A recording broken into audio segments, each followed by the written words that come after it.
Welcome to the Nagrik Podcast with Hari. One thing that everybody, especially in urban areas, would love or would hope for is that more and more conversations from our political leaders starts happening on these issues.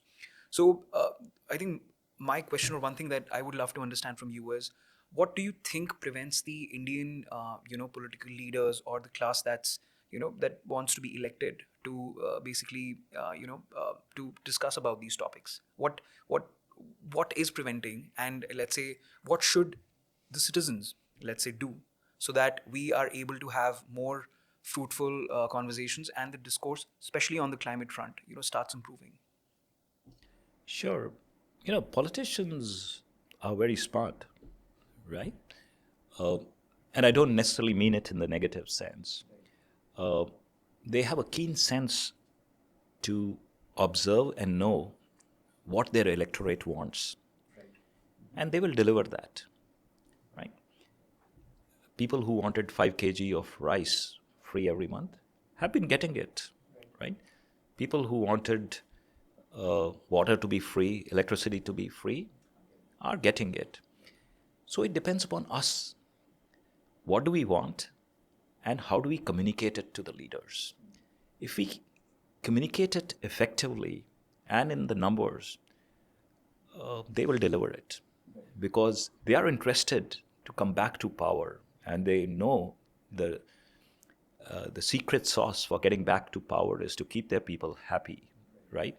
And they will keep them happy by delivering what people want. So, what I would say, since you asked what should we do, I think we sometimes underestimate our power, right? As normal citizens, we have the power of the votes. We also have the power of the wallets, and we have our voices, right? If we use them effectively, change will happen, right?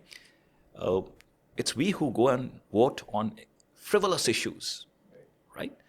If climate is important to us, right, and we let it be known to the leaders, right, we make sure that they put it in their manifesto, we hold their feet to fire through their tenure, telling them whether they are doing it or not, right, you will see them delivering on climate, right? Uh, Same thing with our wallets. I'm taking the discussion away from politicians to the business as well, right? Businesses can be flagrant today. They are greenwashing, doing this, doing that. But if you start using your wallets effectively, right, spending them on buying products which are green, genuinely green, supporting companies which are doing something for climate, in the long run, those companies will become successful. The not so good ones or the not so green ones will wither away, and change will happen, right? Because they know their customers want this, right?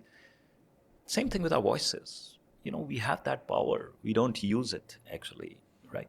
If we kind of use that to keep giving constant feedback, raising our concerns, raising our desires, I think change will happen. So the tools of votes, wallets, and voices is very important, very powerful. I think that's a great framework to just keep in mind that we constantly need to remind our the elected class that these are areas of concern for not just a few but majority of the population.